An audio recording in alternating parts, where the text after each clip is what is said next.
ಈ ಮಣ್ಣು ಬರೇ ಬೇರೆ ದೇಶ ತರ ಅಲ್ಲ. ಈ ಭಾರತ ಏನದ, ಇದು ದೇವಭೂಮಿ, ಪುಣ್ಯಭೂಮಿ ಅದ ಇದು. ಏನ್ ನಿನ್ನ ಹೆಸರು? ಅವಾಗ ಹೇಳ್ತಾನ ನನ್ನ ಹೆಸರು ಆಜಾದ್ ಅಂತಾನ. ಅವನೇ ಇಟ್ಕೊಂಡಿದ್ದ ಹೆಸರು ಅದು. ಅವನ್ ಕೈಯಾಗಿರುತ್ತಲ್ಲ ಚಬಕ, ತೊಗಲಿಂದ ಇರ್ತದ ಅದು ದಪ್ಪನ್, 15 ಛಡಿ ಏಟ ಅಂತೇಳಿ ಶಿಕ್ಷೆ. ಆದ್ರೆ ಅವ ಯಾರು? ಆಜಾದ್. ಅವನಿಗೆ ಜೋರಾಗಿ ಒಂದು ಏಟ ಬೇಡ, ಒಂದೇ ಮಾತರಂ ಅಂತಾನ. ಮತ್ತೊಂದು ಜೋರಾಗಿ ಏಟ ಬೇಡ, ಭಾರತ್ ಮಾತಾ ಕಿ ಜಯ ಅಂತ ಸನ್ಮಾನ ಮಾಡ್ತಾನ. ಅವಾಗ ಹೇಳ್ತಾನವ ಮೈ ಆಜಾದ್ ಹೂ ಅವ್ರ ಆಜಾದ್ ಹೀ ರಹುಂಗ ಅಂತನವ. 14 ವರ್ಷದ ಬಾಲಕ. ಎಷ್ಟು ವರ್ಷವ? ಕೇವಲ 14 ಅಲ್ಲ, ಕೇವಲ 14 ವರ್ಷದ ಬಾಲಕ. ಓನ್ಲಿ 14 years, ಬರೇ 14 ವರ್ಷ ಮಾಡಿರ್ತಾನಲ್ಲ, ನಾ ಯಾರ ಕೈಯಾಗೂ ಸಿಗಲ್ಲ ಅಂತೇಳಿ ತನ್ನ ತಲೆ ಗುಂಡಿಟ್ಕೊಂಡು ಈ ದೇಶಕ್ಕಾಗಿ ತನ್ನ ಪ್ರಾಣವನ್ನ ಬಲಿದಾನ ಮಾಡ್ತಾನೆ.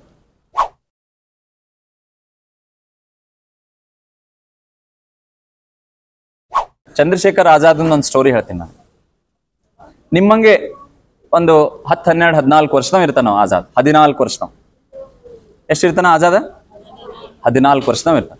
ಉತ್ತರ ಪ್ರದೇಶದೊಳಗ ಅದಕ್ಕೆ ಕಾಶಿ ಅಂತನೂ ಕರಿತೀವಿ, ವಾರಣಾಸಿ ಅಂತನೂ ಕರಿತೀವಿ, ಬನಾರಸ್ ಅಂತನೂ ಕರಿತೀವಿ. ಇದು ಬನಾರಸ್ ಅನ್ನೋದು ಬ್ರಿಟಿಷರು ಕೊಟ್ಟಂತ ಹೆಸರು.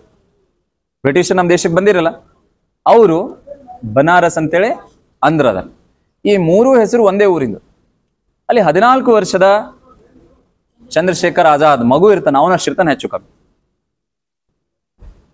ಆತ ಒಂದ್ಸಲ ಬ್ರಿಟಿಷರೇ ನಮ್ಮ ದೇಶ ಬಿಟ್ಟು ಹೋಗ್ರಿ ಅಂತೇಳಿ ರಸ್ತೆ ಮೇಲೆ ಎಲ್ಲರೂ ಧಿಕ್ಕಾರ ಧಿಕ್ಕಾರ ಕೂಕೋತ ಹೋಗ್ತಿರ್ತಾರೆ. ಒಬ್ಬ ಬ್ರಿಟಿಷ್ ಅಧಿಕಾರಿ ಏನ್ ಮಾಡ್ತಾನ, ಒಬ್ಬ ಸನ್ಯಾಸಿಗಳಿಗೆ ಬಡಗಿ ತಗೊಂಡು ಹೊಡಿತಾರ. ಯಾರಿಗೆ ಹೊಡಿತಾ ಇರ್ತಾನ? ಒಬ್ಬ ಸ್ವಾಮೀಜಿ, ಸನ್ಯಾಸಿಗಳಿಗೆ.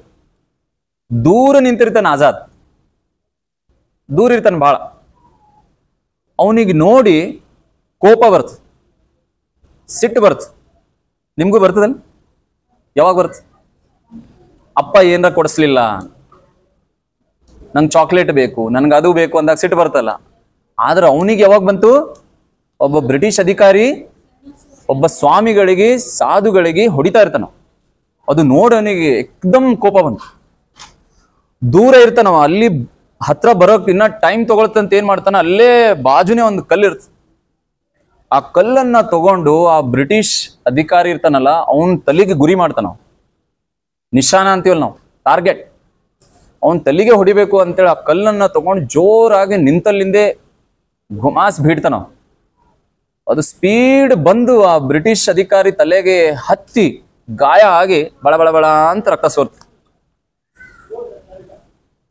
ಚಂದ್ರಶೇಖರ್ ಆಜಾದ್ ಅಲ್ಲಿಂದ ತಪ್ಸ್ಕೊಂಡು ಓಡೋಗ್ಬಿಡ್ತಾನ, ಸಿಗೋದೇ ಇಲ್ಲ.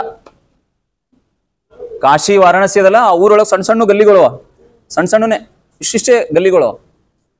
ಅವ್ರು ಎಲ್ಲರೂ ಬೆನ್ನತ್ತಾರ ಅವನಿಗೆ ಹಿಡಿಬೇಕಂತೇಳಿ, ಸಿಗದೇ ಇಲ್ಲ. ಒಟ್ಟ ಸಿಗಲ್ಲ. 2 ದಿನ ಹುಡುಕ್ತಾರ, ಸಿಗಲ್ಲ. 3 ದಿನ ಹುಡುಕ್ತಾರ.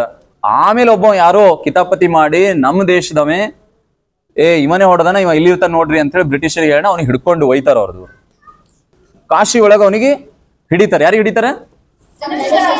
ಆಜಾದ್. ಅವನ ಹೆಸರು ಇನ್ನ ಆಜಾದ್ ಇರಲ್ಲ, ಚಂದ್ರಶೇಖರ್ ತಿವಾರಿ. ಅವ್ರ ಅಡ್ಡ ಹೆಸರು ತಿವಾರಿ ಅಂತ ಇರ್ತ. ಅವನನ್ನ ಅಲ್ಲಿ ಹಿಡ್ಕೊಂಡು, ಕಾಶಿ ಒಳಗೆ ಹಿಡ್ಕೊಂಡು ಬೇರೆ ಒಂದು ಊರಿಗೆ ಹೋಯ್ತಾರ. ಕೋರ್ಟಿಗೆ ಹೋಗ್ಬೇಕಲ್ಲ ಅವನಿಗೆ. ಅವ ಒಬ್ಬ ಆಫೀಸರಿಗೆ ಹೊಡೆದನ, ಅವನಿಗೆ ಕೋರ್ಟಿಗೆ ಹೋಯ್ತು. ಆ ಕೋರ್ಟ್ ಎಲ್ಲಿ ಇರ್ತದಪ್ಪ ಅನ್ನೋದು ನೀವ್ ಹೇಳ್ಬೇಕು. ಮೊನ್ನೆ ಮಹಾಕುಂಭ ಅಂತೇಳಿ ಆಯ್ತು. ಯಾವ ಊರೊಳಗಾಯ್ತು? Very good, very good. ಎಲ್ಲರೂ ನಿಮ್ಗೆ ಚಪ್ಪಾಳೆ ತಟ್ಕೊ. ಬಹಳ ಇಂಟೆಲಿಜೆಂಟ್ ಇದ್ರಿ. ಪ್ರಯಾಗ್ರಾಜ್ ಅಂತೇಳಿ ಏನೊಂದು ಉತ್ತರ ಪ್ರದೇಶದೊಳಗೆ ಊರದ, ಅಲ್ಲಿಗೆ ಕಾಶಿ ನಗರದಿಂದ ಈ 14 ವರ್ಷದ ಒಬ್ಬ ಹುಡುಗ ಕರ್ಕೊಂಡ್ ಕೋರ್ಟ್ ಒಳಗೆ ನಿಂದ್ರಿಸ್ತಾರ. ಕೋರ್ಟ್ ನೋಡಿಲ್ಲ ಸಿನಿಮಾದಾಗ, ಟಿವಿ ಒಳಗೆಲ್ಲ ನಾವು ನೋಡಿ, ಕೋರ್ಟ್ ಕಟ್ಟಕಟೆ ಅಲ್ಲಿ ನಿಂದ್ರಿಸ್ತಾರ, ಅಪರಾಧಿಗಳೇ ನಿಂದ್ರಿಸ್ತಾರಲ್ಲ. ಏನಪ್ಪಾ ನಿನ್ನ ಹೆಸರು ಅಂತ ಕೇಳ್ತಾರಲ್ಲಿ, ವಕೀಲರು ಕೇಳ್ತಾರಲ್ಲ, ಏನ್ ನಿನ್ನ ಹೆಸರು? ಅವಾಗ ಹೇಳ್ತಾನ ನನ್ನ ಹೆಸರು ಆಜಾದ್ ಅಂತಾನ. ಅವನೇ ಇಟ್ಕೊಂಡಿದ್ದ ಹೆಸರು ಅದು. ಆಜಾದ್ ಅಂತೇಳಿ ಅವನಿಗೆ ಯಾರು ಇಟ್ಟಿಲ್ಲ. ಪಿಂಕಿ, ಗೋಲ್ಡಿ, ಚಿನ್ನು, ಮುನ್ನು ಅಂತ ಇರ್ತಾರಲ್ಲ, ನಮ್ಮ ಆಯಿ, ಮುತ್ತ, ಕಾಕ, ಅತ್ತಿ, ಮಾಮ, ಅವನಿಗೆ ಯಾರು ಇಟ್ಟಿಲ್ಲ. ಕೋರ್ಟ್ ಒಳಗೆ ಕೇಳ್ತಾರ ನಿನ್ನ ಹೆಸರೇನು ಅಂತಾರ. ಅವನ ಹೆಸರೇನು? ಚಂದ್ರಶೇಖರ್ ತಿವಾರಿ ಅವನ ಹೆಸರು. ಆತ ಏನಂತಾನ, ಮೇರಾ ನಾಮ್ ಆಜಾದ್ ಅಂತ. ಹೌದು, ಹೊಡೆದಿದ್ದಿಲ್ಲ, ತಪ್ಪಾಯ್ತಲ್ಲ, ತಪ್ಪು ಮಾಡಿಲ್ಲ ನಾನು ಅಂತ ನಾವು 14 ವರ್ಷದ ನಾವು ಬರೇ ತಪ್ಪು ಮಾಡಿದಿ ನೀನು, ಅವನಿಗೆ ಹೊಡೆದ ಇಲ್ಲ ನಾನು ತಪ್ಪು ಮಾಡಿಲ್ಲ ಅಂತ. ಅವನಿಗೆ ತಪ್ಪು ಮಾಡಿಲ್ಲ, ಎಲ್ಲರೂ ಬಂದು ತಿಳಿಸಿ ಹೇಳ್ತಾರೆ ತಪ್ಪಾಗ್ಯದನ್ನು ಬಿಟ್ಬಿಡ್ತೀವಿ ಅಂತ. ಇಲ್ಲ ನಾನೇನು ತಪ್ಪು ಮಾಡಿಲ್ಲ ಅಂತ. ಅವ ನಮ್ಮ ಸ್ವಾಮಿಗಳಿಗೆ ಆ ಬ್ರಿಟಿಷ್ ಆಫೀಸರ್ ಹೊಡಿತಾ ಇದ್ದ, ನಾನು ಹೊಡೆದೀನಿ, ತಪ್ಪು ಮಾಡಿಲ್ಲ ಅಂತ ನಾವು ನಿಮ್ಮಷ್ಟೇ. ಆಮೇಲೆ ಅವನಿಗೆ ಪನಿಷ್ಮೆಂಟ್ ಆಗ್ತದೆ. ಪನಿಷ್ಮೆಂಟ್ ಏನ್ ಗೊತ್ತು? ಚಬುಕ ಅಂತ ಗೊತ್ತಾನೆ? ಬಾರ್ಕೋಲ್ ಗೊತ್ತು? ಚಾಬುಕ್. ಆ ಪೋತ್ರಜ ಹಿಂಗ್ ಹೊಡ್ಕೋತಲ್ಲ ಮೈ, ಪೋತ್ರಜ ನೋಡ್ರಿ, ಅವನ್ ಕೈಯಾಗ ಇರುತ್ತಲ್ಲ ಚಬುಕ, ತೊಗಲಿಂದ ಇರ್ತದ ಅದು ದಪ್ಪನ್. 15 ಛಡಿ ಏಟ ಅಂತೇಳಿ ಶಿಕ್ಷೆ. ಸುಮ್ನೆ ಇಮ್ಯಾಜಿನ್ ಮಾಡ್ರಿ, ನಿಮ್ ಚಬುಕ ತೊಗೊಂಡ್ ನೀವು ಒಂದ್ ಜೋರ್ ಏಟ ಬಿಟ್ರೆ ಹೆಂಗ 15 ಏಟ ಹೊಡಿಬೇಕು ಅವನಿಗೆ ಅಂತೇಳಿ ಪನಿಷ್ಮೆಂಟ್ ಆಗ್ತದೆ. ಆಮೇಲೆ ಒಬ್ಬ ಹೊಡಿಲಕ್ ಹೆಂಗಿರ್ತಾನಂದ್ರೆ ಹಿಂಗ್ ತಗಡ ಇರ್ತಾನ ಪೂರಾ ಪೈಲ್ವಾನ್. ಆ ಚಬಕ ತಗೊಂಡು 1ನೇ ಏಟ ಅವನಿಗೆ ಜೋರಾಗಿ ಹೊಡಿತಾನೆ. ಹೊಡೆದ ತಕ್ಷಣ ನಾನು ನೀವು ಇದ್ರೆ ಏನಂತೀವಿ ಹೇಳ್ರಿ? ಮಮ್ಮಿ, ಪಪ್ಪ, ಅಪ್ಪ, ಆಯಿ, ಮುತ್ತೆ ಅಂತಿದ್. ಆದ್ರೆ ಅವ ಯಾರು? ಆಜಾದ್. ಅವನಿಗೆ ಜೋರಾಗಿ ಒಂದು ಏಟ ಬೇಡ, ಒಂದೇ ಮಾತರಂ ಅಂತ ನಾವು. ಮತ್ತೊಂದು ಜೋರಾಗಿ ಏಟ ಬೇಡ, ಭಾರತ್ ಮಾತಾ ಕಿ ಜಯ ಅಂತ. ಹಿಂಗ 5-6 ಏಟ್ ಬಿದ್ದ ತಕ್ಷಣ ಒಂದು ಚರ್ಮದ ತೊಗಲ್ ಹರಿತ, ರಕ್ತ ಬರೋಕ್ ಶುರು ಆಗ್ತದೆ. ಮೂರ್ಛೆ ಹೋಗ್ತಾನ, ಬೇಹೋಶ್, ಜ್ಞಾನ ತಪ್ಪಿ ಬೀಳ್ತಾನೆ. ಆದ್ರೂ ಒಪ್ಕೊಳ್ಳಲ್ಲ ಅವ,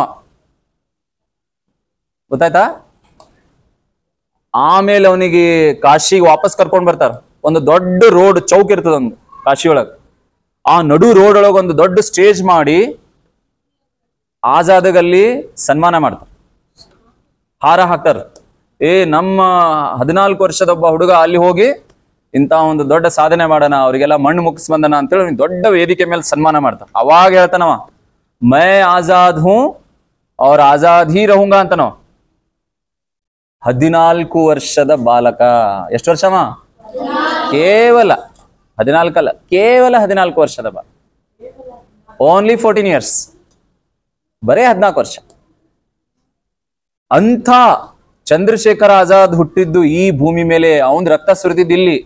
ಕೊನೆಗೆ ಬ್ರಿಟಿಷರೆಲ್ಲ ಅವನಿಗೆ ಸುತ್ತುವರಿತಾರ. ಅವನ ಹತ್ರ ಇರೋ ಒಂದು ಬಂದೂಕ್ ತಗೊಂಡು ತನ್ನ ತಲೆಗೆ ಗುಂಡು ಸಿಡಿಸ್ಕೊತಾನ.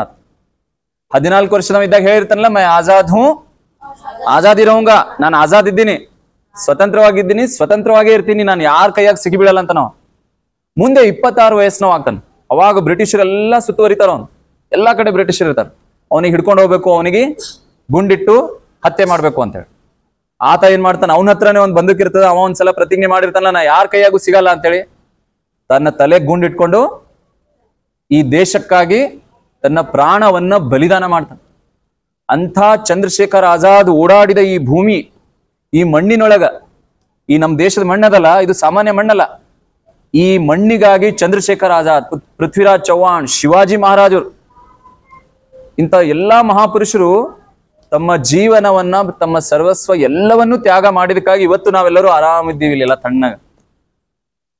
ಅದಕ್ಕಾಗಿ ಅವರ ರಕ್ತ, ಅವರು ಈ ಮಣ್ಣಿನೊಳಗದರವ್ರು. ಅದಕ್ಕಾಗಿ ನಾವೆಲ್ಲರೂ ಮಣ್ಣಿನಿಂದ ಮಾಡಿದ ಸಾಮಗ್ರಿಗಳನ್ನ, ಆ ಸಾಮಾನುಗಳನ್ನ ನಾವು ಬಳಸ್ಬೇಕು.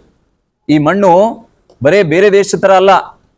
ಈ ಭಾರತ ಏನದ, ಇದು ದೇವಭೂಮಿ, ಪುಣ್ಯ ಭೂಮಿ ಅದ ಇದು.